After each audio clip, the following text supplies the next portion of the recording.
halgan aad u dheer ayay u soo galeen sidii ay heerkaani maanta ay taagnaayeen ay ku soo gaari lahaayeen isla markaana ay ugu guuleysan lahaayeen hadafkooda dhanka waxbarashada ah.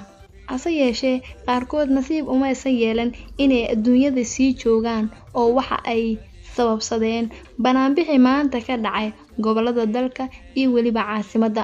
Iyagu ma aysan ahayn kuwa dareenkooda la qiyaasi karo ama halkan lagu soo koobi karo.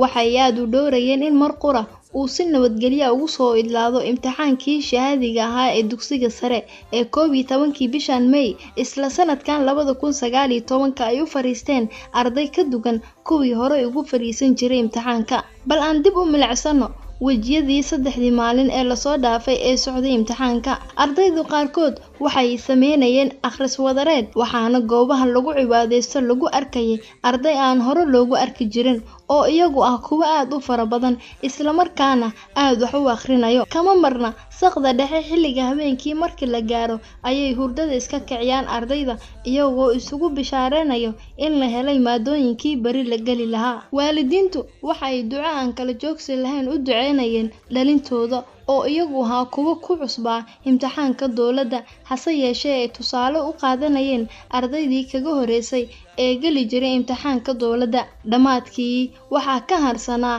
2 maalin oo qura. Hase yeeshee waxaa mar qura baraha bulshada isticmaashay isqabsaday hadal heenta ah in imtixaankii dowladda ee dugsiyada sare dib loo dhigay kadib markii uu wasiirka waxbarashada dalka uu ku dhawaaqay in imtixaanka dhamaanba la joojiyay isla markaana dib loo gali doono imtixaankii oo idil ee muddadii 3 maalmood ahayd ee ardayda Soomaaliyeed ku dhafrayeen. Ku dhawaaqista uu wasiirka waxbarashada ee dalka uu ku dhawaaqay in gabi ahaanba la joojiyay imtixaankii dowladda ayaa waxa ay sababtay in arday aad u fara badan oo iyagu ka mid ahaa ardaydii farxadda aad u ballaaran sugayay in ay banaanbax isugu soo baxaan magaalada Muqdisho iyo gobollada dalka.